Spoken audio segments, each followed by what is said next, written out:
Namo Vishnu Padaya Krishna Prastaya Bhutale Srimate Bhakti Vedanta Naminiti Namine Namo Vishnu Padaya Krishna Prastaya Bhutale Srimate Bhaktivedanta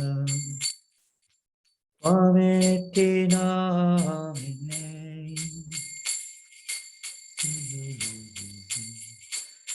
Namaste Saraswati Deve Gauravani Prachayane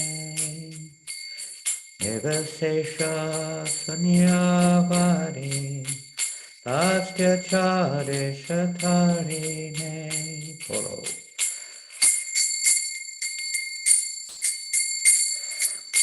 Gauravani Prachayane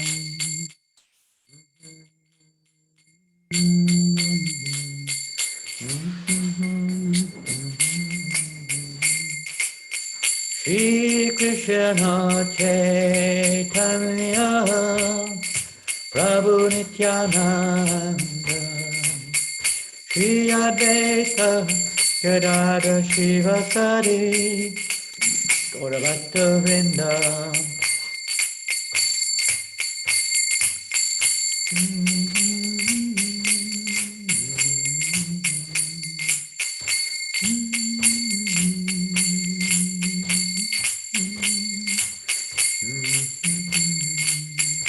Jaya Shri Krishna Chaitanya Prabhu Nityananda Shri Advaita Gadadhar Shivasari Gaurabhakta Vrinda Shri Krishna Chaitanya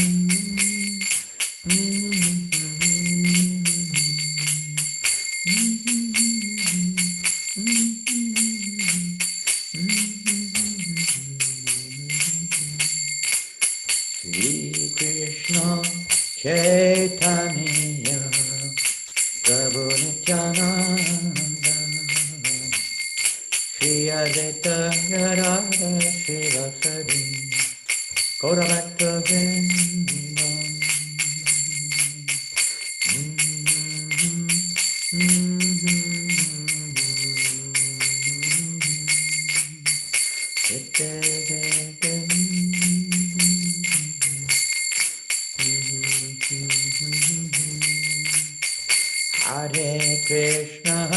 Hare Krishna, Krishna Krishna, Hare Hare, Hare Rama, Hare Rama,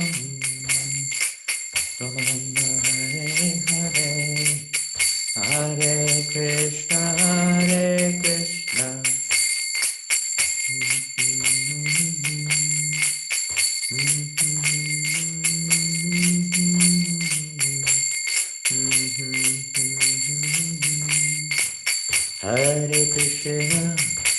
Hare Krishna, Krishna Krishna, Hare Hare, Hare Rama, Hare Rama, Rama Rama, Hare Hare,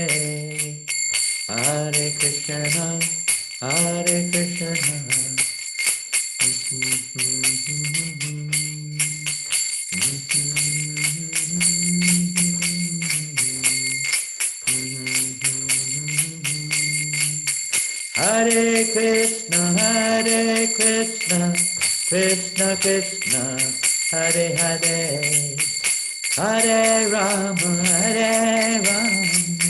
Rama Rama, Hare Hare, Hare Krishna, Krishna.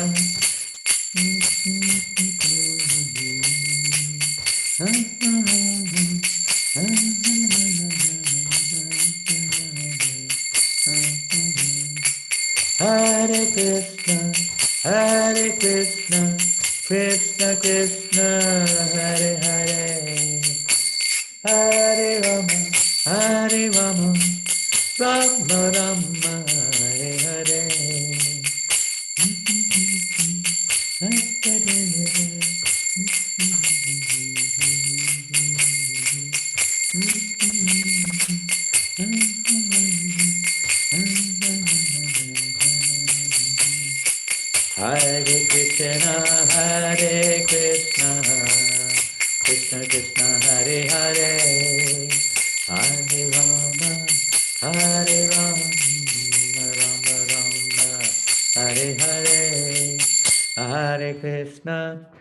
Hare Krishna Krishna Krishna Hare Hare Hare Rama Hare Rama Rama Rama Hare Hare Hare Krishna Krishna Krishna Hare Hare Hare Rama Hare Rama Rama Rama Hare Hare Hare Krishna Krishna Krishna Hare Hare Hare Rama Rama Rama Hare Hare Hare Krishna Krishna Krishna Hare Hare Hare Rama Rama Rama Hare Hare Hare Krishna Krishna Krishna Hare Hare Hare Rama Rama Rama Hare Hare Hare Krishna Krishna Krishna Hare Hare Hare Rama Rama Rama Hare Hare Hare Krishna Krishna Krishna Hare Hare Hare Rama Rama Rama Hare Hare Oh Hare Krishna Hare Krishna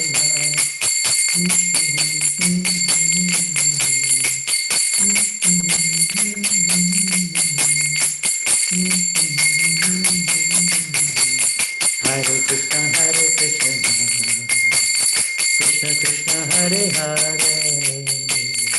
Hare Rama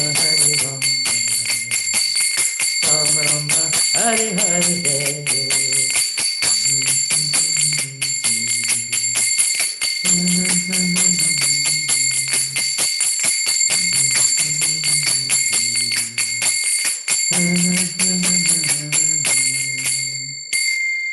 Jaya Radha Madhava Kunja Vihari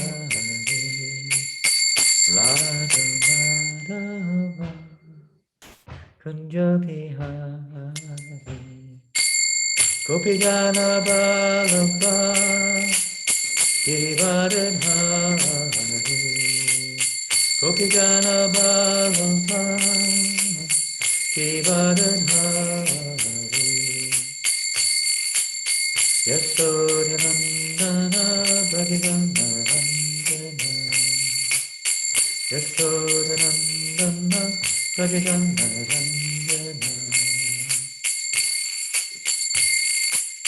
Yamuna Tira Vanachari Yamuna Tira Vanachari Kirana Madhava Kunja Vihari Kirana Madhava Kunja Vihari Gopijana Ballabha Girivaradhari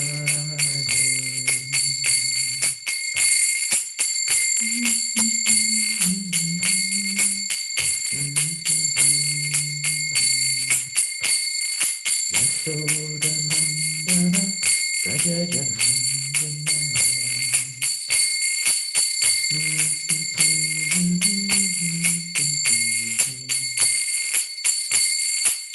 Yamuna Tira Vanachari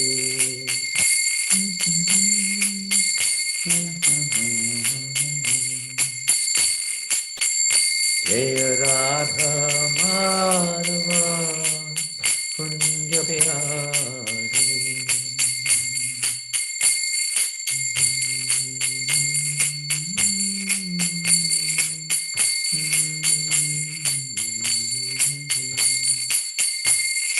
Gopi Jana Palangava Tiladhari.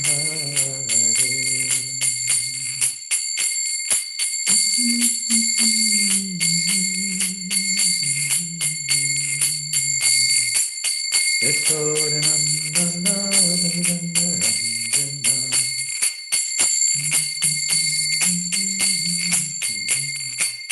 Yashodanandana Bhajanarandana.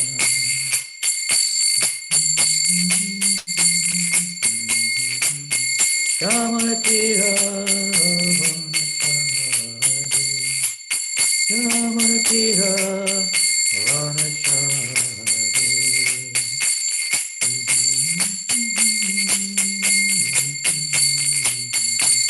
Jaya Radha Madhava Kunja Bihari. Jaya Radha Madhava Kunja Bihari. Om Namo Bhagavate Vasudevaya. Om Namo Bhagavate.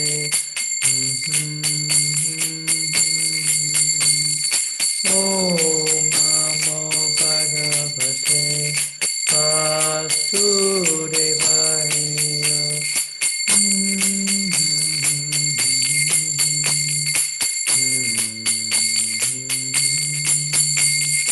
Om Namo Bhagavate Vasudevaya.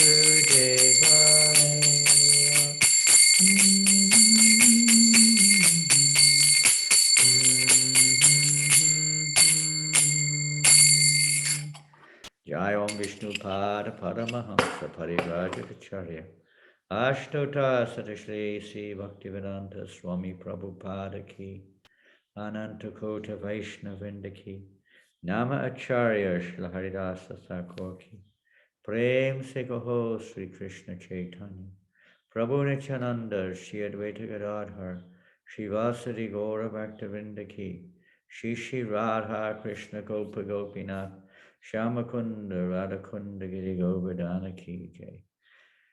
Shri Vrindavan Dham Ki, Shri Mayapur Dham Ki, Ganga Maya Ki, Jamuna Maya Ki, Tulasi Deva Ki, Bhakti Deva Ki, Samaveta Bhaktivinda Ki, Lord Chaitanya's Harinam Sankirtan Ki, Brihat Madanga Ki, Shri Prabhupada Ki, Agoura Premanande, all glorious to the assembled devotees, all glorious to the assembled devotees, all glorious to the assembled devotees, all glorious to Sri Guru and Sri Gauranga, all glorious to Srila Prabhupada.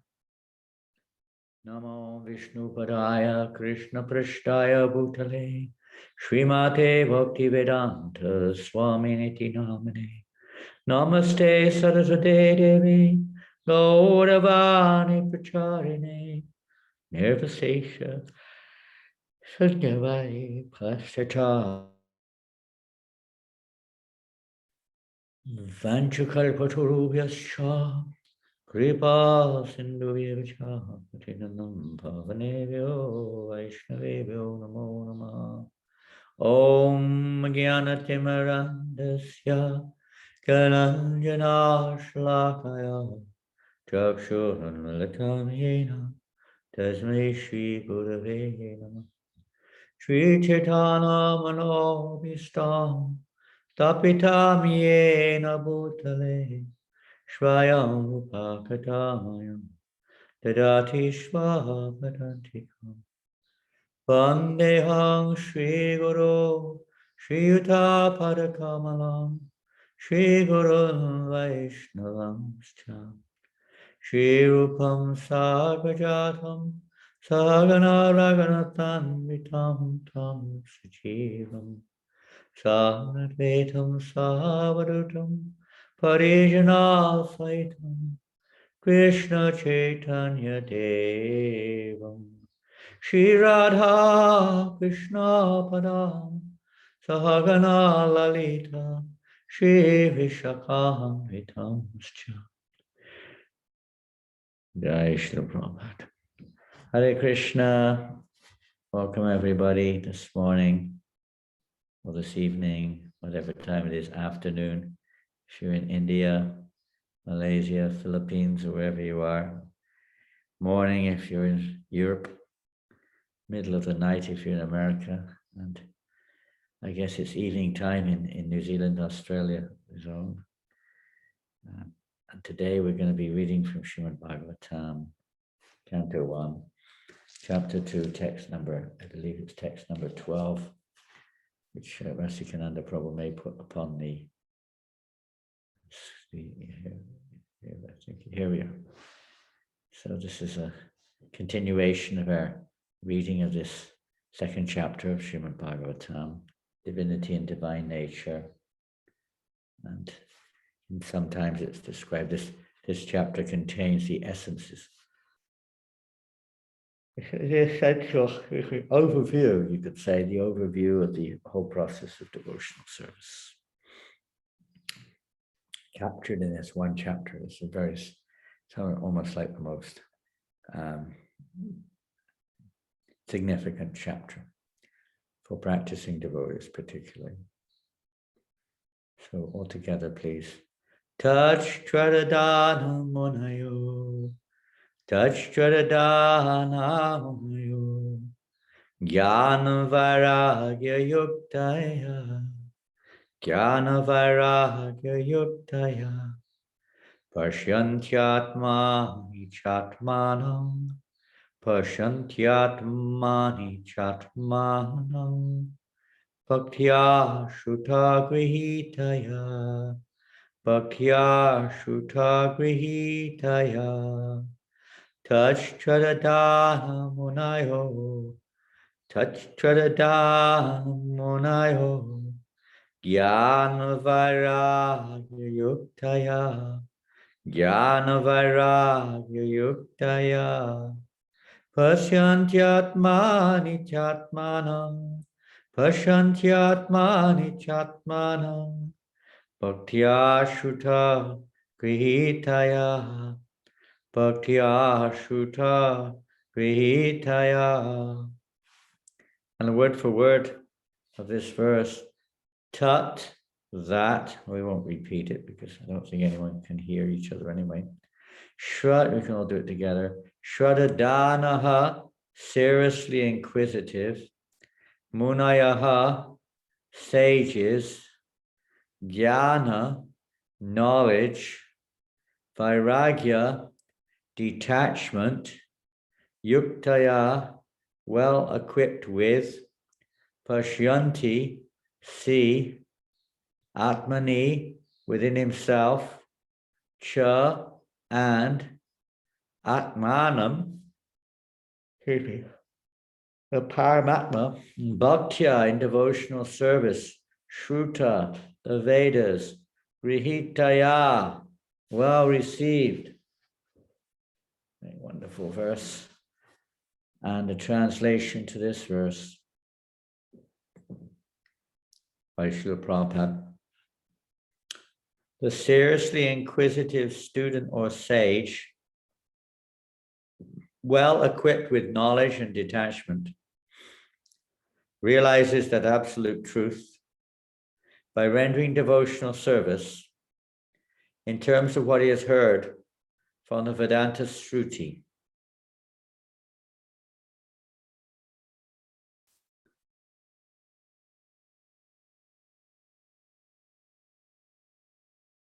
The seriously inquisitive student or sage, well equipped with knowledge and detachment, realizes that absolute truth by rendering devotional service in terms of what he has heard from the Vedanta Sutra.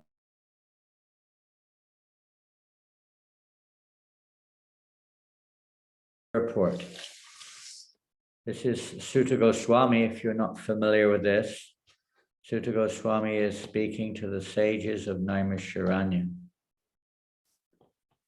And he's answering or addressing their questions, which are described as relevant because they are for the welfare of the world. And in this first, more or less, this first canto, we do not directly hear from Maharaj Shukadev, or Shukadev Goswami rather. Parikshit Maharaj comes in, and at the end of this canto, Shukadeva Goswami appears. So it's basically a discussion with Sutta and the sages of Naimisharanya, referring to the other discussions. And so the purport to this verse is a fairly long purport, so try to be attentive. The absolute truth is both subject and object. Oh, that was yesterday, that was last week. This week. The absolute truth is realized in full by the process of devotional service to the Lord Vasudeva, or the personality of Godhead, who is the full-fledged absolute truth. Brahman is his transcendental bodily effulgence, and Paramatma is his partial representation. As such, Brahman or Paramatma realization of the absolute truth is partial realization. There are 4 different types of living beings: the karmis, the jnanis, the yogis, and the devotees. Of course, sometimes we would say, when we say living beings, we don't necessarily refer to humans. But in this case, one would generally refer to humans, but all other species of life come, in a sense, in the bracket of karmis. At least they're suffering the karmic reaction of their karmic behavior in the human life.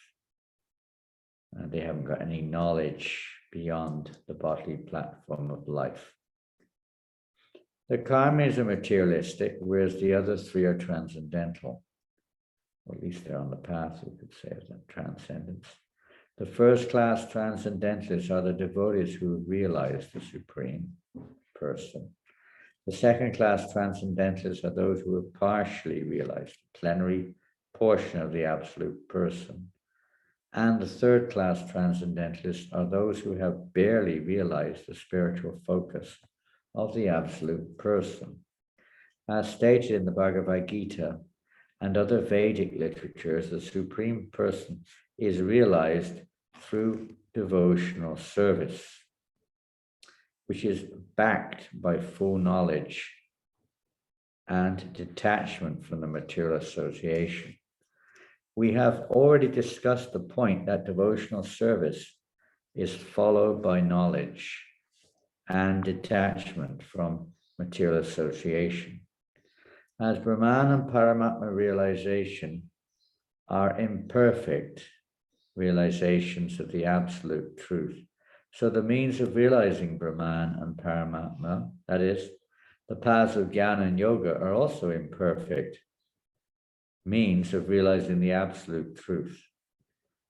Devotional service, which is based on the foreground of full knowledge, combined with detachment from material association, fixed up on the oral reception of the Vedanta Shruti, is the only perfect method of realizing the absolute truth by the seriously inquisitive student.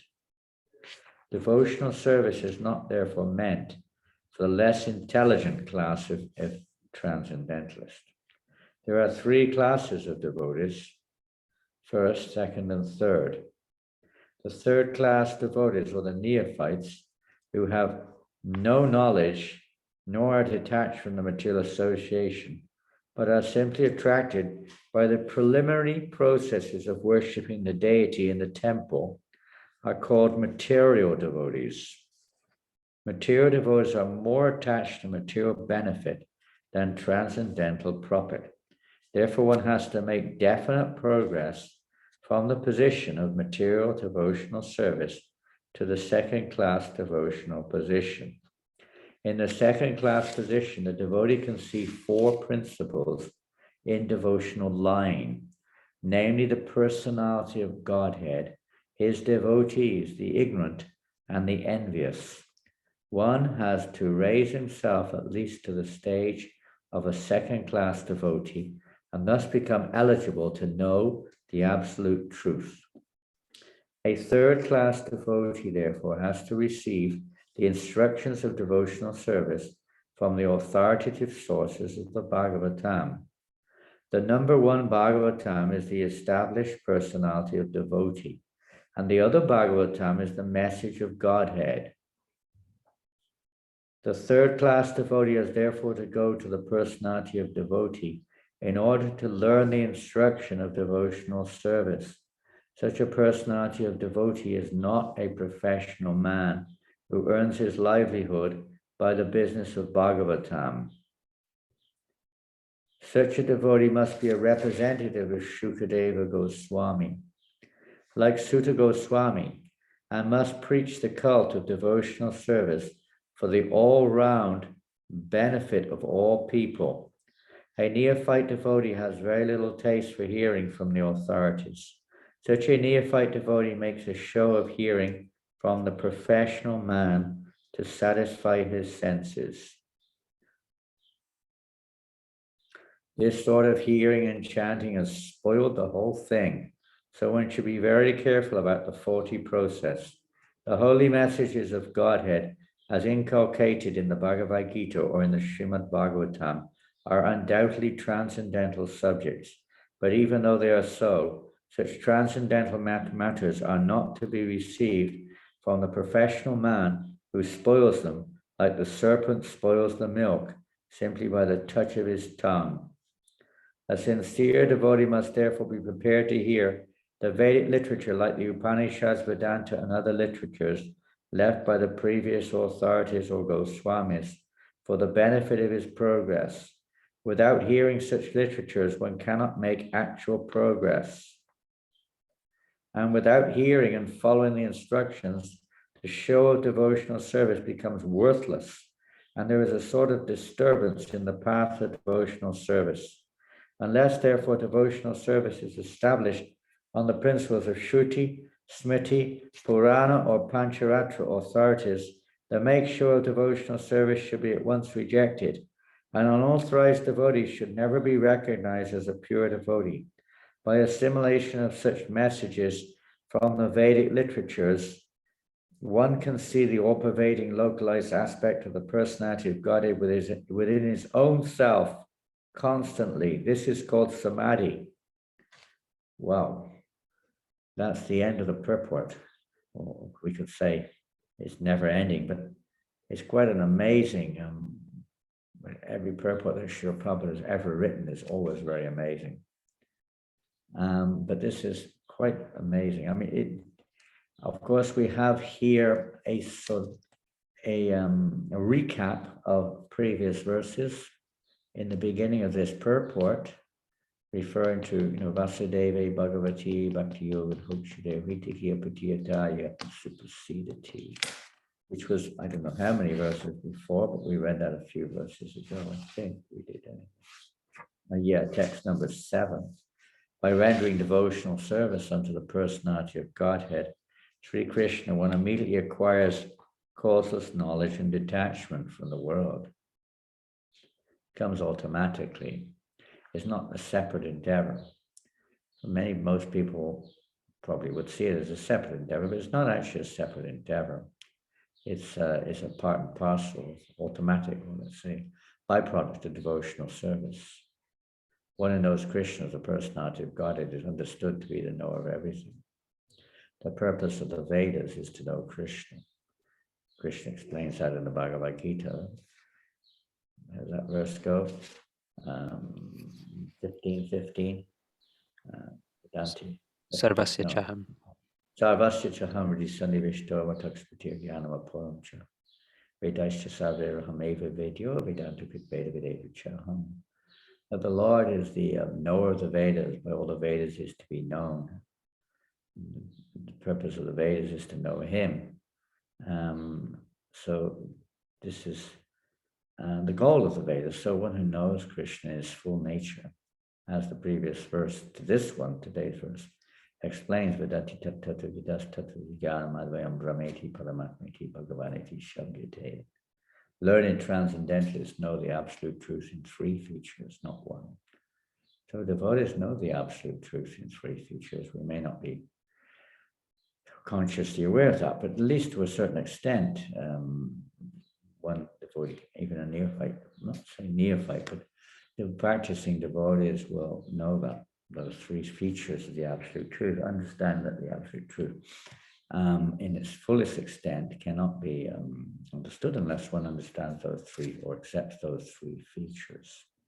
Prabhupada also emphasizes in the beginning of this purport of today's verse how the absolute truth is only realized through devotional service. This is also explained in the Bhagavad Gita on quite a few occasions, but specifically famous one in the 18th chapter, Bhakti Mama Vijayanti Avanyas. Only through devotional service can they be understood as I am. Ultimately, there has to be an element of devotional service to understand the Lord in any feature. There's devotional service in some form or another, because something has to attract the Lord's mercy in order for him to bestow that realization upon the living entity. So unless one's following strictly the Vedic directions, the path of realization, which is coming from Krishna, it's you could say indirect form of devotional services there, because one's following the words of Krishna in the Vedas, even to realize the absolute truth as Brahman or Paramatma. Some processes there, and ultimately the success of that process is not that there's an alternate process. To realize the Brahman or Brahmajyoti, only the process given by the Vedas or by the Supreme Personality of Godhead will be effective. Nobody can enter into the Brahmajyoti without the mercy of the Lord. It's just not possible. Not to speak of the Lord revealing himself within the heart. He may reveal other features of himself or illusory features in the form of the material energy or some hallucination to those who are, say, being cheated. But unless one is following the actual path given by the Lord, one cannot really realize these other paths even. So there's an element of knowing or unknowing devotional service there, one's accepting the instruction of Godhead and practically applying it in one's life. It's just imperfectly or incompletely understood, that's all. But if it's following sincerely and one is not envious of heart, then that may lead to realization of Bhagavan also. And after many births, Krishna says, they may eventually come to me also. And we see it even in the Bhagavatam sometimes, great personalities like the four Kumaras that said they were Brahman realized. But the devotee is also supposed to be Brahman realized, realizing everything is Brahman, everything is the energy of God. But they just had not understood the relationship or the personal aspect of Godhead. So on coming into contact with devotional service, their natural inclination towards personality of Godhead awoken. And if one is out and out envious, that's a different thing. That's a different thing. The Lord may not give them that opportunity to realize his other aspects. But in one sense, we understand that, to enter into the Brahmajyoti itself is a hellish situation anyway. For a devotee, it's the most hellish situation. It's worse than being in the material world. At least in the material world, there is some chance of taking up devotional service. But in the Brahmajyoti, in of itself, and on that plane of existence, we could say, not just somebody who's necessarily Brahman realized, but one who's actually merged into the Brahmajyoti, there is not an element of bhakti. There's nothing, there's just an eternal existence of life, living eternally in just like it's almost, I don't know, you'd say like a suspended state of animated state of experiencing some kind of inner pleasure, peace, whatever. No, I can't remember, but whatever it is. So even for that, they have to follow properly, or unless they're fortunate to be killed by the Lord. Lord, the demons also may have attained that platform. Those who were killed by Krishna. It's not it's not an objective goal for any aspiring Vaishnava, that's for sure. It's like really being condemned. Nothing's impossible eventually, but by the grace of Krishna, but it's not something a Vaishnava would want of anyone. To merge into the Brahman. There's no devotion, there's no rasa, there's no relationship, there's no bhakti, there's no love in that platform. It's the epitome of self-centeredness, of seeing oneself in the center. Having been frustrated in the material endeavors, sometimes the living entity may try to annihilate everything. They also practice detachment, and there's a path of knowledge following the Vedas, so they're following that. But there's no bhakti. There's a bhakti there in as much as they do that according to the basic instruction, but there's no relationship, let's say that. So therefore, there's no question of Paramatma or Bhagavan realization. The Jnanis, at least they accept, maybe there's different types of Jnanis too, but the general principle mentioned here is that they accept that there is a supreme controller or an overseer, other than myself, like that. So there's a little bit more advanced on the path of complete understanding of the absolute truth. Brahmajyoti does exist. It is part of it, as you said here, it's the effulgence of the Lord. The material world is that covered effulgence, where the entities are placed in illusion. So, so devotees, and interesting, Prabhupada describes the 4 types of living entity. We briefly mentioned that before, in terms of, that doesn't refer to the physical form, it refers to the pursuit or the objective goal of the living entity and the practices which follow therein. 4 different types of practice: karma, jnana, yoga, and bhakti. And devotee, of course, is not. Then Prabhupada talks about the 3 kinds of transcendentalists, which we've already mentioned, and then about devotional service. Devotional, so we don't always think like that. We may think, detachment, knowledge, these are other paths, but they're not. They're a part of automatically. It's like when we're attached to something, as in the Bhagavad Gita, Paramdrishtvanavatate, for instance. When one has a higher taste, one loses the interest in the lower taste. Automatically one becomes detached. One doesn't have to make a separate endeavor for detachment. Materially speaking, people may. Most of the paths of yoga and in jnana, there's a separate endeavor required for detachment from the material world, material objects, or trying to enjoy those objects. In devotional service, some extent that may be there, but in reality, it's a matter of becoming more attached to devotional service, become absorbed, fully absorbed in devotional service. One automatically has no interest in other pursuits. As far as knowledges go, there is the knowledge, the real knowledge is, the whole Vedas are ultimately meant to lead one to the step-by-step, in most cases, conclusion that Vasudeva Sarvamiti, that Vasudeva or Krishna is everything. The rare souls, the Mahatma Sudurlabha, such a great soul is very rare. But that's the purpose of the Vedas ultimately. Purpose of Shruti, everything, is to ultimately lead one to this conclusion that Krishna is everything. He's the source of everything. He's the reservoir of everything. Everything comes from him. And to engage Brahmabhuta. So actual Brahman realization, not just the envious or the separatist mentality, but one has actually come to the Brahman platform. In fact, to engage in pure devotional service, Brahmabhuti prasanatmana suchiti nakangshiti, one has to come to that platform of Brahman, realizing everything is spirit. That it's not that there's a separate, and there's nothing separate from Krishna, it only appears as something separate. When it realizes that, comes to that Brahman platform, then pure devotional service really begins. Up to there it's mixed. Without that, I probably even said one time, unless you realize you're not this body, pure devotional service or complete devotional service has not begun. So there is a path to, and the Vedic path given by the Lord. The Vedas come from Krishna. He's the source of all knowledge. It comes from him. He's the source of the Vedas. And unless one follows that Vedic principle, and that's a lot of this purport is also in this purport mentioned about professional speakers who haven't realized that. They're still seeing themselves in the center. And they may be very, for whatever reason, karmic or otherwise, very expert orators of Bhagavatam even, or Vedic literatures, etc. But there's no realization there. Neither there's detachment nor knowledge.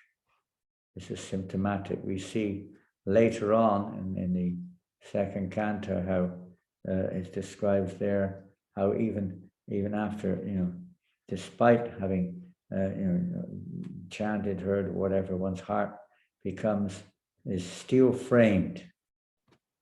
How does that verse go? Can you find that verse? That verse, steel framed? I can't remember. Somebody surely remembers where it is. It's in the second canto. It's a very fascinating verse, which sometimes a little bewildering, but it's not if you read the purport very carefully. Oh my goodness, I wish I could. I haven't got a means to find it here, but if someone can send it on the chat or something, second canto somewhere, steel frame, despite having, I can't remember the words, hear the chant or something. Despite the appearance of seemingly ecstatic symptoms, one's heart remains steel frame, something along those lines. Can anyone find it among scholars? Bhagavat scholars. So we'll just look a little further. Backed by knowledge and detachment, we understand in devotional service, knowledge is required. We can easily otherwise become bewildered and perplexed, even though we're maybe having some faith. This is a neophyte, Prabhupada says. Here it is. This is first. Certainly that heart is steel framed, which in spite of one's chanting the holy name of the Lord with concentration does not change when ecstasy takes place. Tears fill the eyes and the hair stand on end. Now that sounds really, it depends which way you read it, but it sounds really confusing. Certainly that heart is steel framed, which in spite of one's chanting the holy name of the Lord with concentration. Isn't that amazing? The heart doesn't change, even though there appears to be ecstasy. Even does not change when ecstasy takes place. Tears fill the eyes and the hair stand on end. It seems, I don't know absolutely if this is how it's meant to be, but even if we take it as it actually is there, one has to look at it from a different angle. What is the change of heart? What is that change of heart? And what is a steel-framed heart? A steel-framed heart is that one's still seeing oneself as the enjoyer. One's still seeing oneself in the center. And one takes the process, any process, for the intention of satisfying oneself, of trying to fulfill one's separatist desires, or trying to inflate one's egotistical perception of oneself. It's steel-framed. It's not some kind of, you can take it literally as steel frame. You're locked in to an incorrect approach to the past, to the process. Yeah, keep it on there if we can, for the time being at least. So even though one's very serious, sometimes of persons, even impersonalists, very seriously chant Hare Krishna with concentration, they get something. You say, now this ecstasy and so on mentioned here is more referring to the imitative manifestation of these symptoms rather than the reality.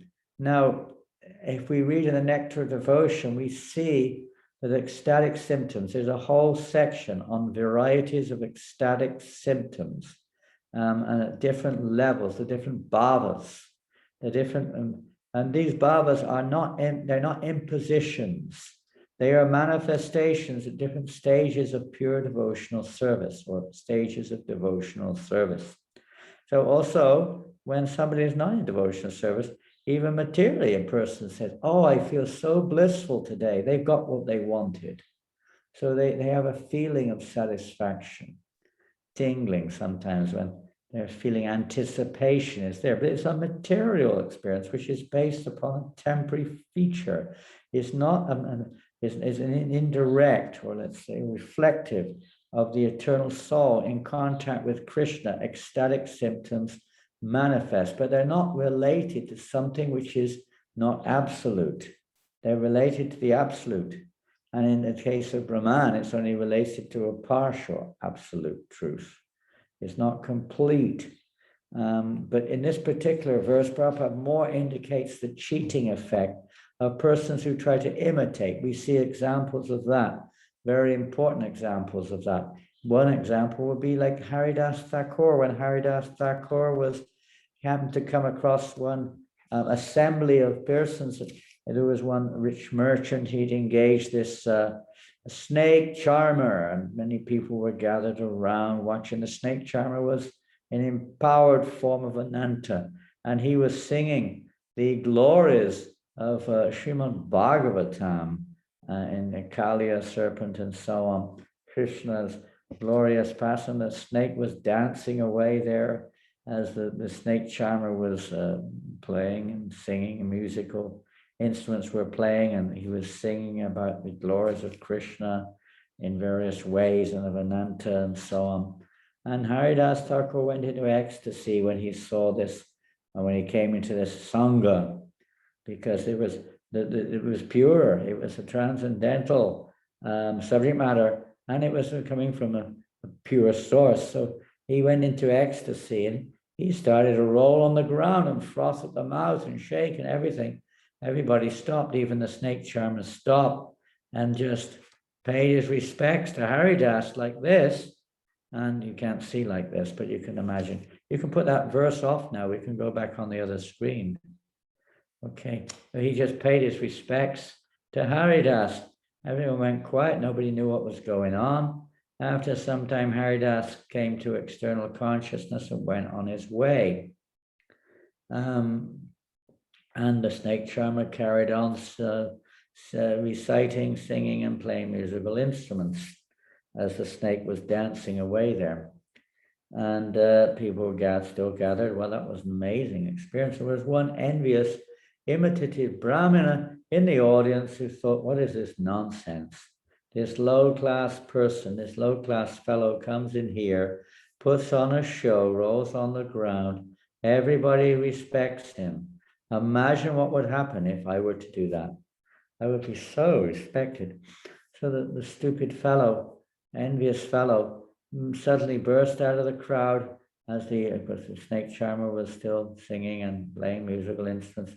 He burst out of the crowd and started rolling and roaring on the ground and shaking and so on and so forth, imitating Haridas.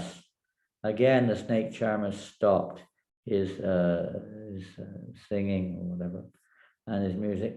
Everyone stopped and they wondered, what now again? Here we go. Another ecstatic manifestation has taken place. But in this case, the snake charmer did not pay respects to this Brahmin. Quite to the contrary, he took a big stick and started smashing the daylights out of him. The poor fellow started screaming, "Mother, mother," and ran for his life. And everyone was shocked. The snake charmer carried on as if nothing happened. After he finished, people asked, well, what happened there? We're bewildered. This Brahmin was a Brahmin. This other fellow was born a Muslim. He's a low-class fellow. But why? What's going on here? And then the snake charmer explained what happened. Of course, this fellow was imitating cheater. So many. It's so easy because people are neophytes. They can't ascertain the truth because they don't have that knowledge. Therefore, now you find this verse. What's it called? Shruti Smriti Puranadi. See if you can find that verse and put it on the screen, please. Prabhupada refers to it in the purport here. He didn't quote it, but he refers to it on occasion there. Shruti Smriti Puranadi. We're going to see this famous verse now, which explains this point. You got it? Anyway, we'll move on a little bit while we're waiting for that. So a devotee is not bereft of knowledge. He's not bereft of detachment, although he appears to, because as in the Bhagavad Gita, Krishna says, Nashta karma palam karyam karma korotiya susanyasi chiyoyi chananarajnana chakriya. The devotee is not attached to the fruits of the work. He works as he's obligated, or he works for the pleasure of Krishna without attachment to the fruits. His attachment is for Krishna. He's not expecting anything in return. Of course, in the neophyte stage we may, but the advanced devotee is not. He has no desire for anything in return. He just wants to please Krishna. Not one who gives up activities. Rupa Goswami's process is based upon this principle, practically speaking. Nirbandha Krishna, Sambandhe Yukta Varagamuchite. That doesn't follow on from that. That the devotional service, one should not give up anything which can be used in Krishna's service. That's a false renunciation. Real renunciation is to utilize everything, because nothing belongs to us. This is real renunciation. And here's this verse which refers to hearing from the Shruti and the importance of one's, say, guidance in life. Shruti Shruti Puranadi Pancharatra Viding Vina Aikanti Ki Harer Bhaktir Upata Yaiva Kelpate. Devotional service of the Lord that ignores the authorized Vedic literatures like the Upanishad, Puranas, and Narada Pancharatra is simply an unnecessary disturbance in society. There's a bit of a purple which follows on there. Anyway, that's the point. That it has to be accompanied with authorized, relevant scriptures. Not that we speculate or take bits out of here and bits out of there and put it together. It's a systematic study according to the direction of one's authority in life. Systematic study, so one can step by step get detachment, realization, and freedom from material existence, and realize who we are and what is our relationship with the Lord. This is the process. So devotional service includes that. Therefore, it's essential. I mean, at the end of this purport, I think at the end, I can't remember, somewhere in the purport, I would come to it, I'm sure, I don't know. I'm just kind of scanning the purport a little bit here. But it's such an important feature to hear the truth from the right source. Lord Chaitanya gave this instruction to his followers that they should study the Bhagavatam from the right person, not from a professional reciter, not speculating. You know, if we study it on our own, of course, we're hearing from the pure devotee Prabhupada in his books, but still there is this element where we interpret what we hear, or we kind of try to siphon off what we hear to that which we like to hear and that which we don't like to hear. We try to speculate about its meaning or reject it altogether or even change it sometimes. Or, you know, it's a tendency there because we're seeing it from our own perspective, not from the perspective of the absolute. We're seeing it from a relative perspective. The absolute truth cannot be understood by a relative perspective. One has to hear, as the word which in today's verse is a very important word. Where is it? Shraddhadana, seriously inquisitive. One has to be very, and Prabhupada mentions here, very, very attentive. Submissive hearing is synonymous with serious inquisitiveness. It's not like our inquisitiveness is for the sake of simply to try to satisfy my curiosity or to ultimately get, what I want or anything.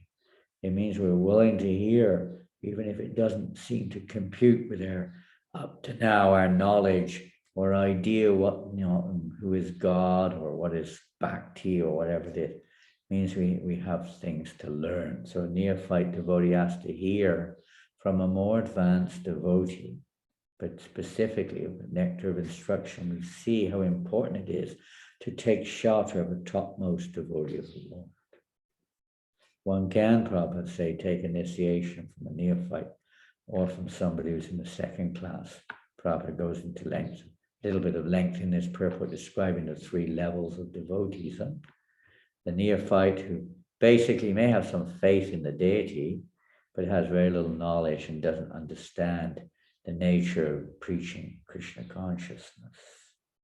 The neophyte devotee is maybe content with worshiping the deity and things like that, and has a little faith in God, but it can be easily shaken also. Doesn't hear the scriptures, doesn't even see that there's a necessity to change. They think they've got it all. And the second class devotee realizes that they're not on necessarily the highest platform, and thus they take shelter of the Vaishnava who is on a higher platform, and they serve them, hear from them, and they learn how to actually understand the nature of the absolute truth, not just on a relative perspective, but on a higher perspective. And they preach. They want to spread this message on behalf of the elevated Vaishnava. They want to share it with others. But they also know that, most people are kind of innocent. Some people are out and out envious, so they don't waste their time or try to preach to the envious. It's not recommended. So they can distinguish. They do distinguish. The neophyte might say no distinguishing, but they don't have any knowledge of distinction in its, say, even on the spiritual platform, the simultaneous oneness and difference. They have no knowledge of anything. In order to come to realization, one has to be able to understand who is an advanced devotee, who is a more advanced devotee, who is a neophyte devotee, who is an innocent person, who is an envious person, to some degree at least. Otherwise, one will listen to anyone, a professional reciter or a pure devotee, is all the same to a neophyte, because they have no idea of, no concept of having to change. And actually, they'll be more attracted to the professional reader because they are usually entertainers. They're very good at telling stories and jokes and this thing and that thing. In many cases, very good speakers, but there's zero bhakti there, or very totally perverted bhakti. There's nothing pure there. It's like a business or a name and fame, or from self-centered purposes. And when a pure devotee speaks, then they don't like, because it may not be so eloquent, it may not be so entertaining, it may be threatening to their position. Someone's telling you haven't got it quite right, you've got to change. No, I haven't. You have to change. Get out of my life. People don't like to be corrected in certain areas, especially on this platform. I've got my own philosophy. I've got my own religion. I know. I worked it out, a bit here and a bit there and a bit here and a bit there. All kinds of concoctions and speculations, but it doesn't impress Krishna at all. So such behavior does not please Krishna. Therefore, what will one get? Whatever. But you won't get pure devotional service. And there's a process, and that process is submissive hearing. The importance of hearing the Srimad-Bhagavatam and Vedic literatures, submissive. So serious inquiry means I am asking, us in the Bhagavad Gita, Krishna and Arjuna, when Arjuna was challenging Krishna in the beginning, until he came that verse, Karpanya doshopa hatas vabhava prichamitam dharma samudacheta. That when Arjuna spoke that verse, now I'm confused about my duty. I don't know what to do. Now I'm asking you to please tell me clearly what is best for me. Now I must all surrender unto you. Kindly instruct me. This is the mood. This is serious inquisitiveness, not challenging, or not with egotistical show, just for the sake of, okay, that's your opinion. Not like that. Serious inquisitiveness. We need to change. We need to change. Sometimes we think we need to change religions, we need to change guru, we need to change this and that. But the change is in the heart. Our hearts are steel framed, our hearts are hard. The change has to take place. It comes when we submit ourselves to the pure Vaishnavas. They give us the medicine with which to change our perspective, change our hearts. Great load lifted off the heart, where we're struggling to grasp We were struggling with the material energy. We're struggling with our minds. We're struggling with each other. We still think we're the doer. We still think, whatever it is. But when we let go and just take shelter of the holy name, take shelter of the pure devotees, like a mountain off of one's heart. That's not the end of it. That's like the Brahman is also like that. But it's then we fill our heart with devotional service. Then the soul is fully satisfied. That's the process, isn't it? Vasudeva Bhagavati Bhakti Yoga Hochile Hoitakiya Pratita Yayatma Suprasidati. Hoitakiya Pratita. When our devotional service becomes non-stop, without any other motivation, then Yayatma Suprasidati. The soul is completely satisfied. This is the prerogative of the pure devotees, those who follow the pure devotee and come to pure devotional service. It is not available to others. There may be some relief, there may be some pride of knowledge, there may be some degree of realization, but not complete. This is the prerogative of the pure devotees of the Lord, by the grace of the pure devotee, the person Bhagavat and the book Bhagavat. We hear the book Bhagavat, Nivitatarshi Pragiyamanand, from those who are pure, those who are in the line of disciplic succession, and those who are pure. We have to receive the mantras, the shastras from Parampara, Sampradaya, from the Sampradaya. There is no other way. You can't just pick it up like that. That may be the beginning, but if we're serious, then we have to take shelter of the Parampara, coming from Krishna, the scriptures coming from Krishna, the process coming from Krishna. Very simple in one sense, but our false egos, others' false egos whom we associate with, cast so many doubts, diversions, and so obstacles on our path. Challenge, therefore, such is the importance of the association of pure devotees, taking shelter of them, even in our own movement, even if our diksha may not be, in my case, it's a fact, from somebody who is an Uttama Bhagavat. I'm not an Uttama Bhagavat. I'm not a Mahatma or anything like that. We're simply trying to follow that Mahatma, trying to serve that Uttama Bhagavat. We take shelter of that Uttama or the Uttama Bhagavats, Bhaktivedantas, as was referred to in the pastime of Narada Muni, those Bhaktivedantas. We take shelter of them. How we take shelter is we make their instructions our life and soul. That link through Diksha is there to say the energy source of that. Instructions of the pure devotees of the Lord become accessible. The devotees, every one of us it's meant to be a guru. We're meant to act in such a way as to help others to apply these instructions in our lives in a relevant way so that we can progress from the neophyte platform to the highest platform of pure devotional service. Certainly it's not easy. Certainly it takes time. Certainly it takes a lot of mercy and association. Baba said, my mercy is there. We have to take it.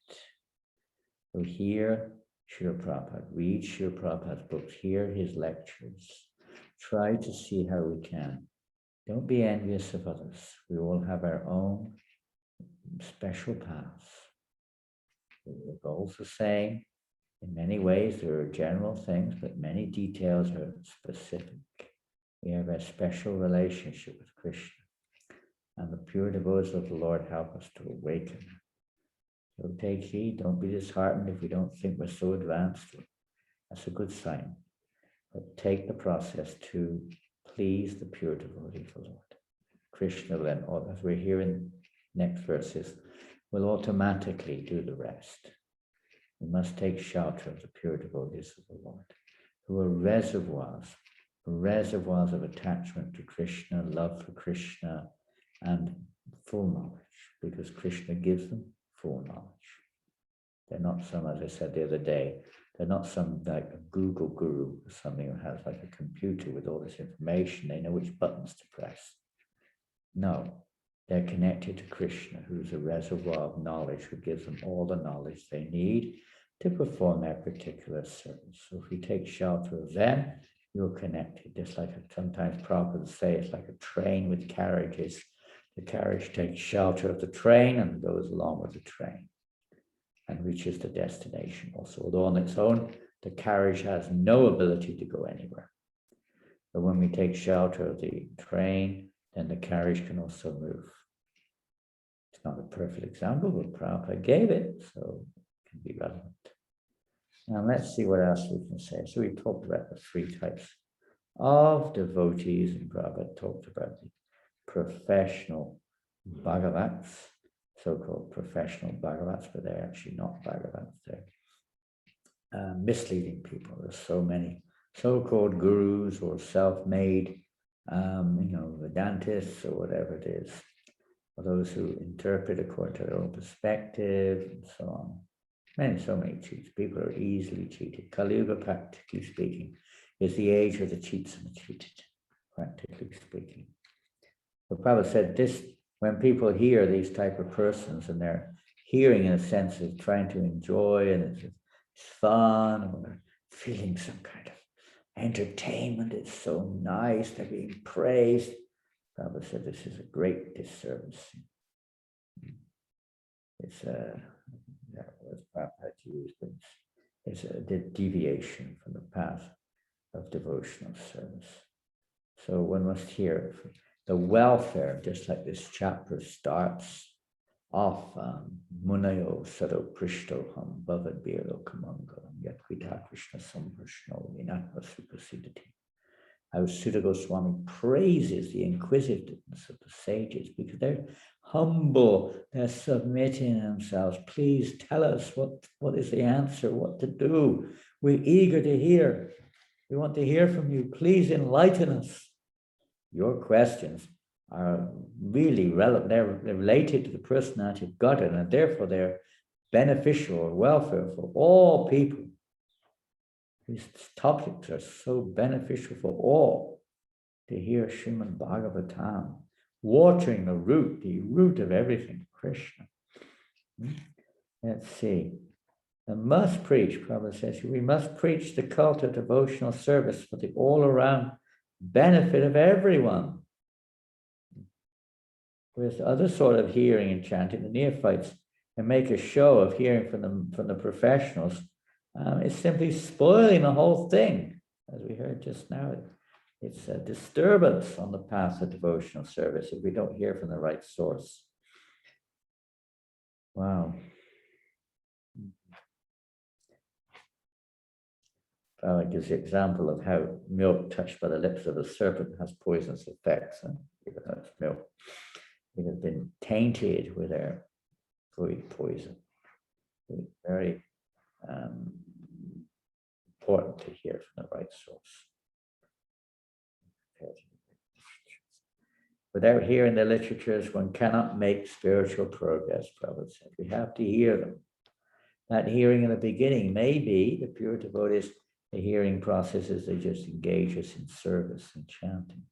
That's also hearing, because the Vedic literatures point towards devotional service.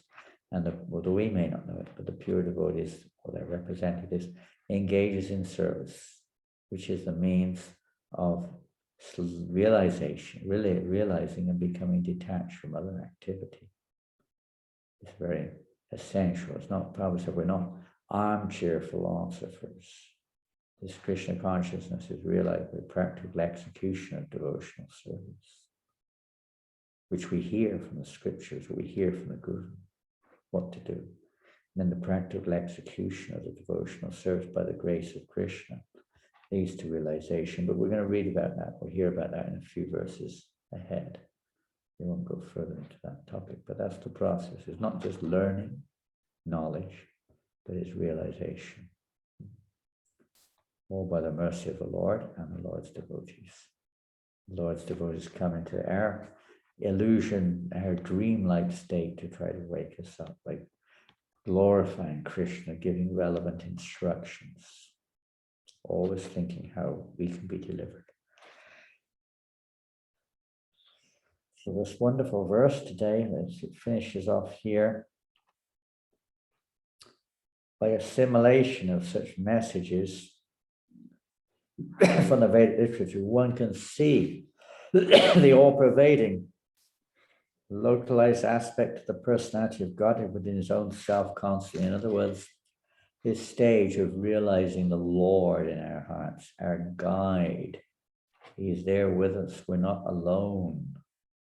The Lord is in our heart, being conscious of the Supreme Personality of Godhead. Paramatma only appears in this situation as accompanying the jiva in every atom of this universe. And everywhere we see the Paramatma is there. In the relation to us, he's accompanying us wherever we go in this material world. There is no Paramatma in the spiritual world. Krishna is revealing himself in a relationship with a living entity in a different way. Loving exchanges. Or in the Brahman, where there's no Paramatma, doesn't manifest. And in the material world, Paramatma is the expansion of the Lord, is present in this word Shirdakshay Vishnu in every atom, in every heart. Heart means the conscious living being, along with the conscious living being. The Supreme Lord is present there, but that's just accompanying and guiding the living entity in this material world. So when we realize that Krishna is our guide, he's the overseer, the permitter, he's everything. This is, in the material world, you could say, we're at a very elevated stage of spiritual advancement. From that, we take guidance from the Lord. But the Lord manifests himself externally, as he says, the spiritual master is the external manifestation of the super soul. The words of the Vedas are his words. So in this way, we take shelter of the super soul by following his instructions through the Shastra, through his representative speaking through the spiritual master. We take shelter therein, super soul's direction, like that. So we recognize the Supreme Lord is in this material cosmos. He is present here, and everything is guiding everyone's wandering. So in that sense, our devotional service in the beginning is primarily reverential. That's another form of imitation. I call it, there's an English word, premature. Means something too early. A baby is born prematurely. Let's take that word. Prematurely, before the time is meant to be there, because the baby hopefully would survive. But premature birth. Prema, too early. Many people have this premature idea that we're already on that platform. They try to circumvent or avoid Vaidhi sadhana bhakti or practical devotional service. Oh, that's for the neophytes. We want to practice Raganuga Bhakti. Well, of course, if you're completely beyond any material affection, you have no material desires and you're fixed in your devotional service, that may evolve. But anyone who still has any material attachment, material affection to any form of sense gratification, the very, awakening of Raganuga Bhakti will not be there. It's just an illusion, hallucination, a dream, a falsity, premature, prema too early, prematurely. So we have to be careful we're not cheated, even by our own minds or by others around us or by false interpretations, etc., etc. It's a razor's edge. So therefore, again, important to always refer to the pure devotee, his writings, his teachings, whenever we get the chance, personal examples, association with, etc. So I think that's about it. The last line, Prabhupada says here, this is called Samadhi. Well, actually, Samadhi is when it's fixed on the Lord in the heart of the devotee, of course. Maybe you have another not to say the forearm paramount, the form the devotee may be remembering past times they've heard from the pure devotee of the Lord, but some another, the goal is to always think of Krishna and never forget him, whatever form it is. It's a form of samadhi, because one is no longer on the mental plane, or to speak of the physical, one is no longer visualizing material enjoyment. One is focusing on the supreme absolute truth in one's heart. In this way, as whatever one thinks of at the time of death, that one will attain. So to cultivate this remembrance of Krishna by submissive hearing regularly from the Shastras, serving a pure devotee of the Lord, and so avoiding a satsanga tyagi Vaishnavachara. As Lord Chaitanya said, the symptom of a Vaishnava is that they avoid the association of non-devotees. Very significant definition of a Vaishnava is not just the positive, there's a negative side also. Avoiding unfavorable association. Sign of surrender is to accept that which is favorable, reject that which is unfavorable. So take advantage of this life, human form of life, very rarely obtained. Human life is not meant for sense gratification, as we heard just recently. It is meant for jivasya tattva jignasa, inquiry into the nature of the absolute truth. It's not meant for sense gratification. Submissive inquiry in the right association. As the sages of Naimisharanya, they were inquiring from Sutta. Parikshit Maharaj was inquiring from all the sages on the bank of the Ganga. But only when Sukadev came along with his inquiries bore fruit. Similarly, the sages. As Sutta came, all their doubts were cleared up. All the smoke in their eyes was cleared away. Pure devotee of the Lord, Om Jnana, he opens their eyes which are blinded with the darkness of ignorance. Takes a little humility. We sometimes fight against it. Okay, well, I'm going to finish there. Purport, amazing purport by Srila Prabhupada as always. Are there any questions today on this fantastic subject matter? So relish is, well, I don't know if we can say relish, it's satisfying in a bit of relief also at the same time. Any questions? There are some questions.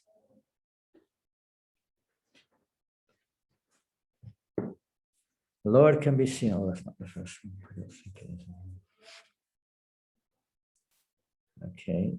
Certainly that heart is steel framed. Well, that we thank you. Someone, I think someone put it up already. Razor blade. Oh my goodness. Please, I hope it doesn't cut you. I was wondering about this material emotions, like expressions of feeling bliss and ecstasy after association, communicating out loud. Now we're communicating out loud. Now realizing that is just something I came to take for my enjoyment. How should we deal with this, especially if others, newcomers, are seemingly inspired as well when talking about it? Do we not talk about it? Or do you have to cover your mouth? No, don't even dare talk about these things. Oh. No, well, there's different angles here. The pure devotee may talk about it sometimes, as you've mentioned here, because it encourages others. Not that they're just like grim and morose looking, don't smile or don't show any, but it's something which is favorable for a pure devotee. Whatever a pure devotee does, whatever emotions they express are pleasing to Krishna, which means they'll be beneficial for everyone around. So it depends. Now, if you've got a baby, many of you have got kids, you feel very happy when the little child arms up and starts saying, "Mommy, mommy, daddy, daddy, I was top of the class today." How do you feel? You feel great. As a kid, but you don't expect that so much from an adult. They may do it to it, whatever reason may be there, but they're usually not quite the same way. A child is innocent. So when it's an innocent expression of joy, having, in whether, even if it is mixed devotional service, it's encouraging. And the spiritual master will encourage you for it if he says, why are you talking about that? This is nonsense. Sometimes we talk along these lines also, depending on the audience, but why is this nonsense? We won't be very encouraged. I remember one of my godbrothers, wonderful devotee, he used to be a book distributor in London. He left his body a few years ago, but he was their top book distributor, practically speaking. He was for many months or years. And he had perhaps pretty bad, if not the worst in the temple. He had really bad sadhana. He was quite frivolous. He wasn't much a scholastic at that time. He did become quite serious about philosophy later on. At that time, it was all about, more or less about fun. I came top, I beat you, and the Sankirtan, and why, and because whoever won, whoever did the most books, had the entire Maha plate for breakfast the next morning. In those days, the Maha and the ordinary devotee prasad was quite a difference. It was like a real feast, the Maha prasad in those days. And the devotee prasad was really simple. So it was a great motivation for him just to get recognized, top book distributor of the day, blum, blah, blah, blah, blah, blah, blah, and the Mahaprasadam yet again. Wow. Name up in lights, how great it is. So he asked this question one time to Trivikram Maharaj, actually, in the temple in Bari Place. And why is this him? He had another side to him. He knew he was there was a bit of nonsense mixed in there. And he said, Maharaj, why is it? I'm a lousy devotee in reality. I'm proud and so on. And I'm really motivated. My motivation isn't exactly pure. Maharaj said, what would you do if you didn't get, the Mahaprasada, if you didn't get anyone recognizing you? What would you do? He thought for a few moments. He thought, I'd stop distributing books. So see how Krishna is reciprocating with you? He wants you to distribute books because it will gradually purify you. But he's not going to tell you all at once, but step by step, like a child. And sure enough, he became a very nice devotee. It's always a little bit until we become pure, a little bit of self-motivation, selfish motivation, but basically being very pure. So we should be artificial. At the same time, at certain points, we have to be ready for maybe a little bit of redirection. It may not come like a hammer on our heads, If it comes like a hammer, we usually just crushed, we can't carry on. So the pure devotee doesn't. You see, Prabhupada did that with his disciples. Those who were a little bit more advanced, sometimes he would be like a hammer on the head. With Tamal Krishna Maharaj, it would be a hammer on the head. And with another devotee, I'll give a lovely example. When Prabhupada was in London one time, I think Shruti Kirti was a servant. There's one wonderful devotee, a Prabhupada disciple. His father was named Shirdakshay Vishnu. And Shirdakshay had several sons, and I can't remember which one it was. Anyway, this boy wanted to cook for Prabhupada because Shirdakshay was Prabhupada's disciple, and his wife was a fantastic cook. So the kids also learned something about cooking from mum, as many Indians do. And he wanted to cook. So he was, the boy was coming all the time there. Prabhupada was there. So Shruti Kirti, I think it was Shruti, said, okay, you can cook today, went through what had to be done, blah, blah, blah. The boy started cooking. Shruti went ahead with other services. And when the time for Prashadam, Shruti Kirti brought the plate in, or the servant brought the plate into Prabhupada, and then left it with Prabhupada. Usually he'd sit alone when he would take his lunch, usually. After a few minutes, ding, ding, ding, ding, the bell was ringing. Prabhupada said, what is this? And he started to question the preparation. The dal's undercooked. The rice is burnt, the chapatis are burnt, the sabji is wrongly spiced. What on earth is this? And oh dear, Sri Kirti realized a mistake had been made here. And he said, well, Prabhupada, I didn't cook today. Kara, this other devotee, I won't mention his name, cooked today, Prabhupada. Someone else cooked. Prabhupada said, bring them in. Oh my God, poor boy. He was about 12 years old. Yeah, Prabhupada used to give initiation to kids as young as 8 or 9 years old sometimes. So he came in and Prabhupada said, oh, you cooked the lunch today? Yes, Srila Prabhupada. Very, very nice. Thank you very much. And the boy felt very chuffed. So very elated. He went out and then ding, ding, the bell rang again. And Shrudikirti came in and Prabhupada said, you nonsense, you rascal. He just blasted him. He said, this is your responsibility. So it really depends on the level of our devotion, the time, place, and circumstance. Krishna knows our heart. We can't cheat him by either restraining it or artificially pressing it or artificially displaying it. He knows where we're at. He knows our heart. So does the pure devotee. So it's not like, oh, you shut up, will you? That nonsense. It's not like that. He knows we're growing children. So he wants to encourage us. So if it does encourage, it's like exciting. It's exciting when it gets great. Oh, I had a wonderful day on Sankirtan today. Oh, this happened. Oh, I just did so many books. Fantastic. When, other things, chanting and hearing, gradually, we wake up or grow up. So don't become negative about it, but try to hear from the scriptures, hear from the devotees. So gradually our attitude will, let's say we mature. Gradually we mature. It's like if you're growing and you see a little tiny sprout coming out of the ground, you're so happy. Aha, it's growing, it's growing.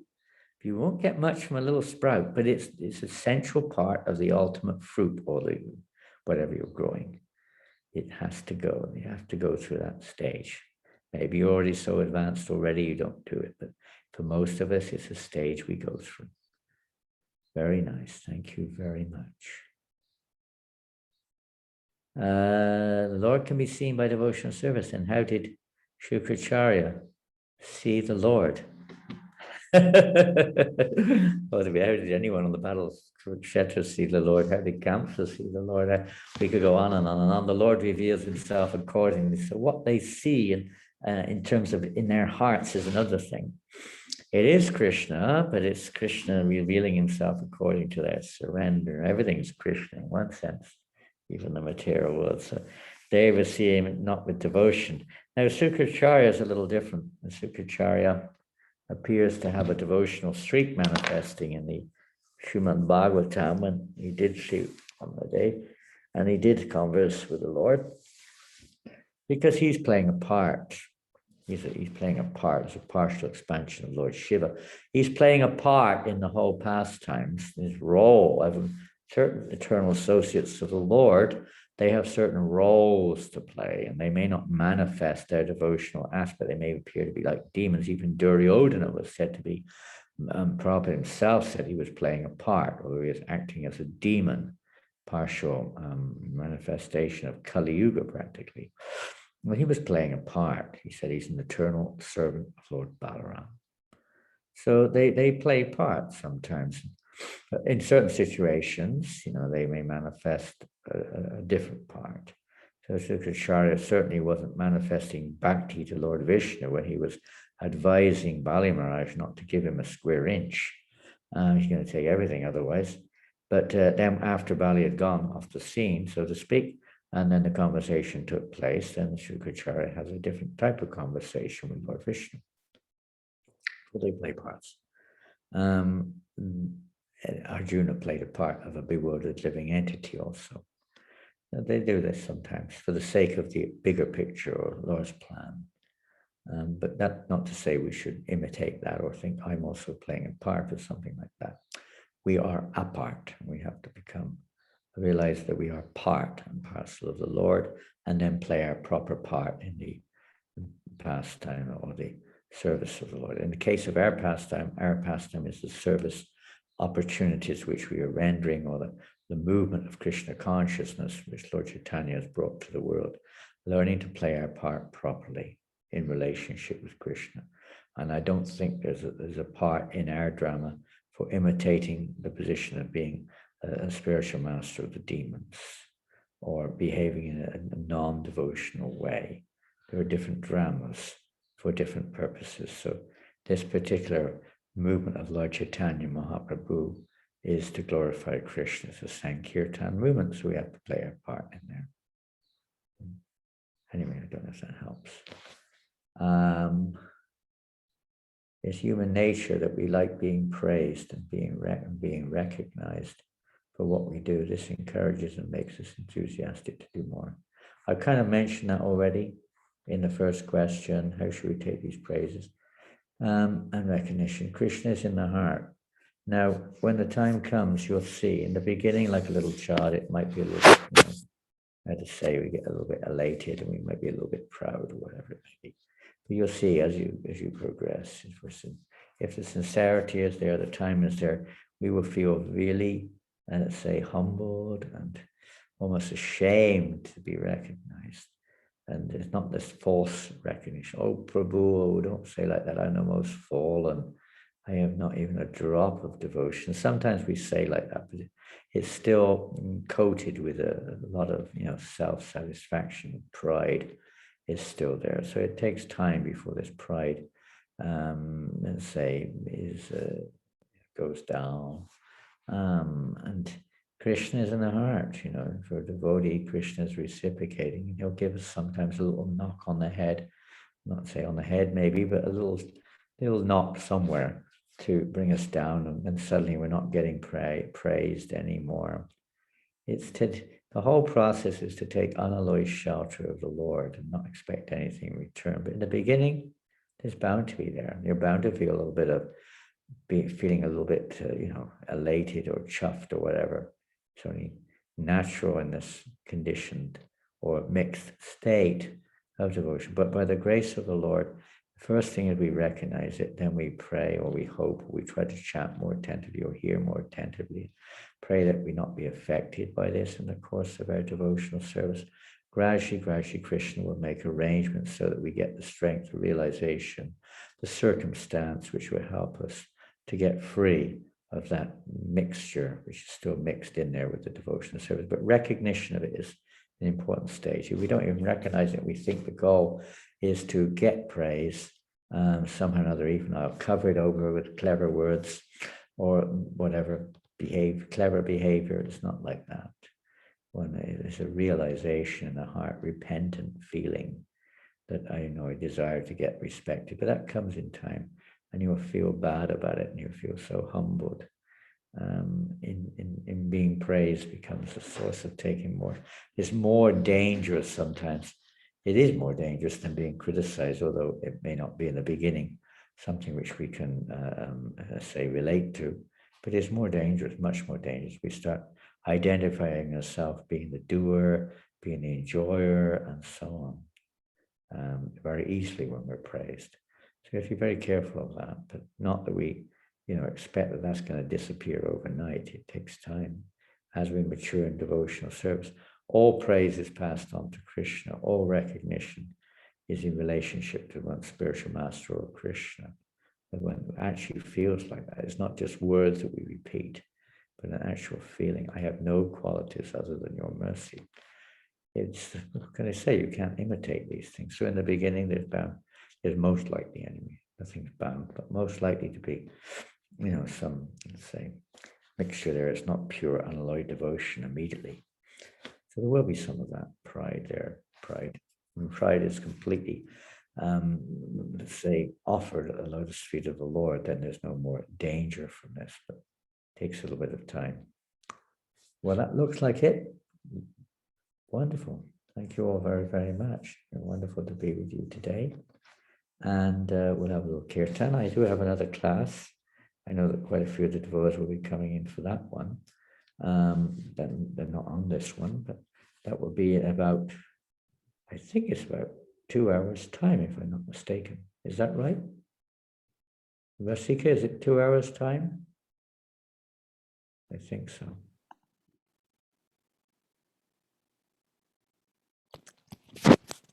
Yes or no? 2 hours from when, Marge? The next class. Yes, Marge. More or less. Yeah. So I know those who are in New Zealand and Australia and that part of the world might be a little bit out of your time frame. But anyway, thank you very much for joining us, those who've been with us today. We look forward to seeing you one day. And, the present world situation certainly is more of a, for those who are, it can take us either way. We can lose our faith, we can increase our practice. The best thing is to try to increase your practice, both for strengthening our own devotion and benefiting others at the same time.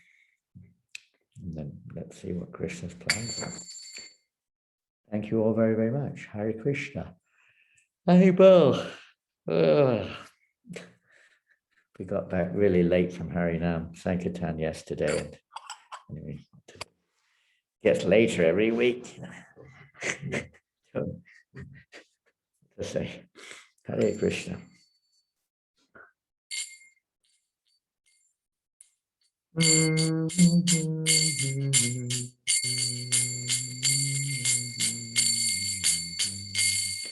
Hare Krishna, Hare Krishna, Krishna Krishna, Hare Hare, Hare Rama, Hare Rama, Rama Rama, Hare Hare,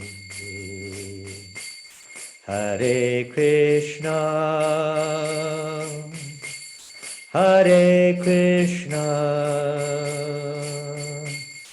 Krishna Krishna, Hare Hare, Bolo.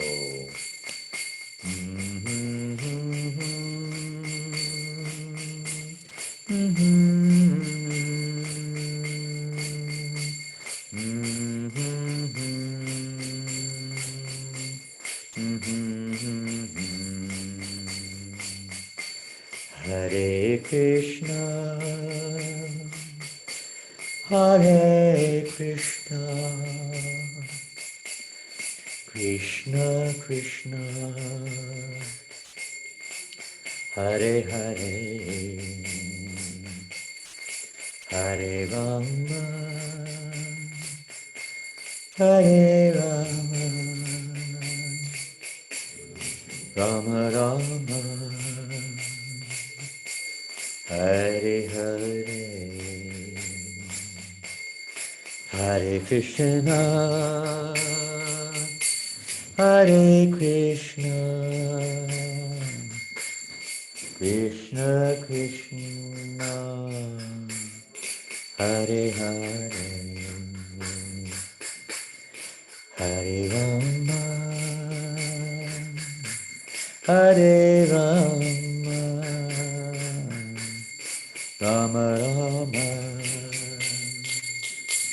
Hare Hare.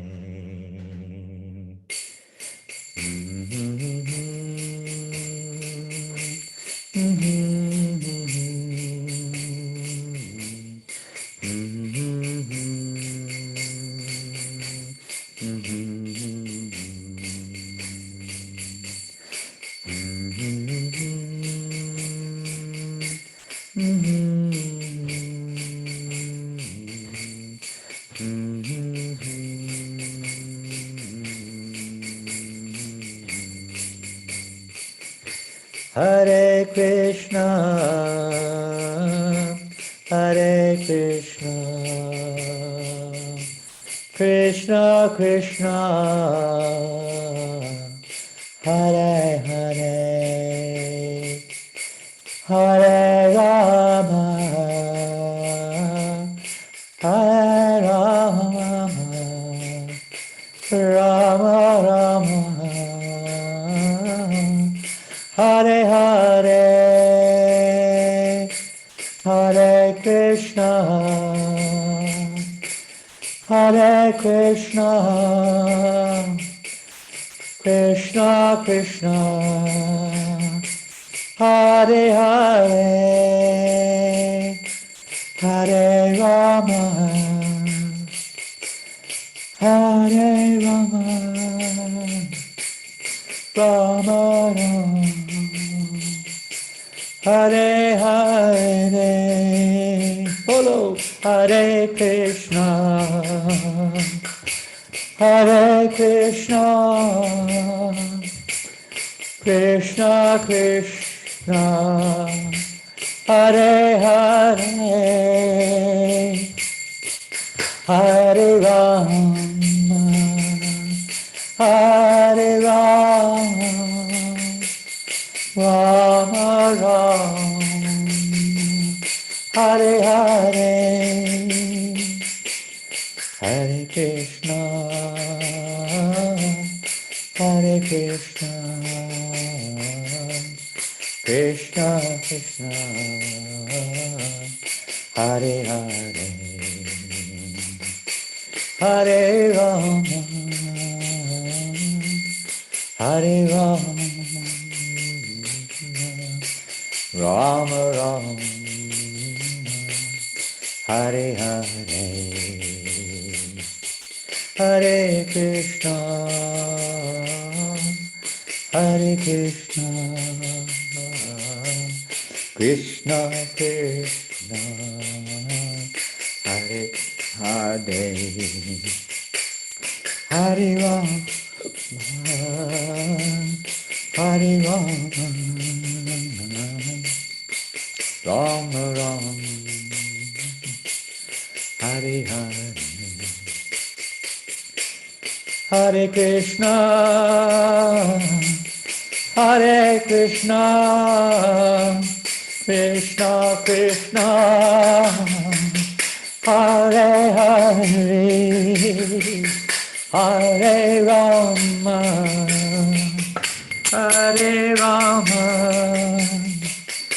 Rama Rama, Hare Hare, Hare Krishna, Hare Krishna, Krishna Krishna, Hare Hare,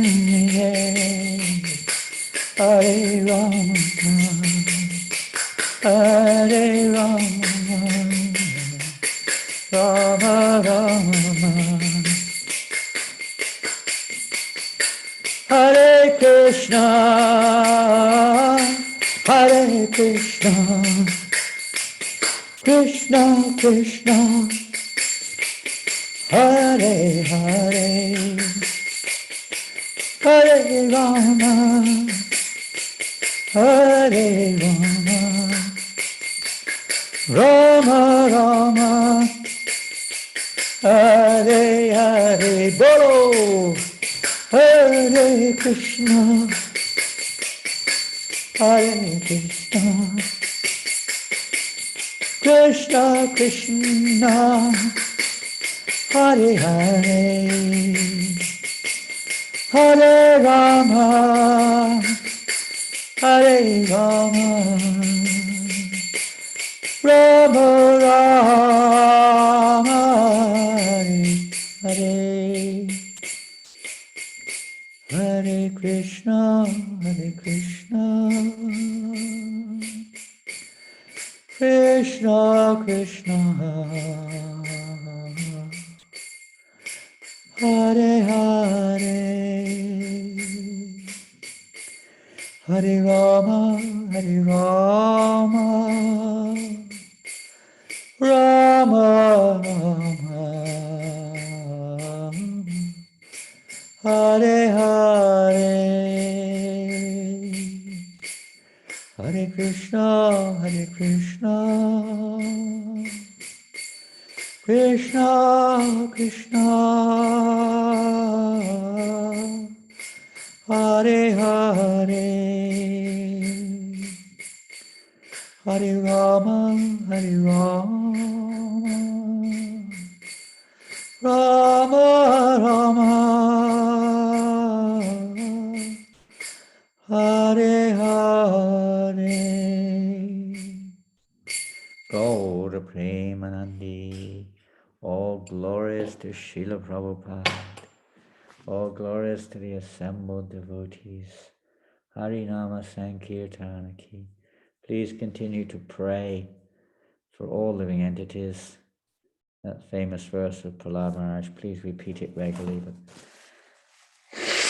let's pray for our devotees from Ukraine, who are so much, let us say, put into this challenging situation. And it's not only that, the devotees from Ukraine, of course, is always there. And even the devotees in Russia are also very difficult situation for them also. So, prayers meaning that our hearts are for their service, how we can serve them, how we can assist them in their situation they're in as much as we can. If there's anything you can do to help, please try to. You can send a donation. If you're in a position to accommodate devotees, you can offer your whatever, the facilities, etc. I don't know the overall picture in terms of where, how, when the devotees can take shelter in different places, but there are quite a lot of Europe in different places and maybe elsewhere too, I don't know. But at least our heartfelt prayers and best wishes, and try to be more serious in your chanting. That will also please Krishna and naturally benefit everyone. Srila Prabhupada ki jai. Haribol. Thank you all very much. Hare Krishna. Go Premanandi. Hare Krishna. Haribol. Haribol. Hare Krishna. Thank you, Maharaj. Thank you. Hare Krishna, Maharaj.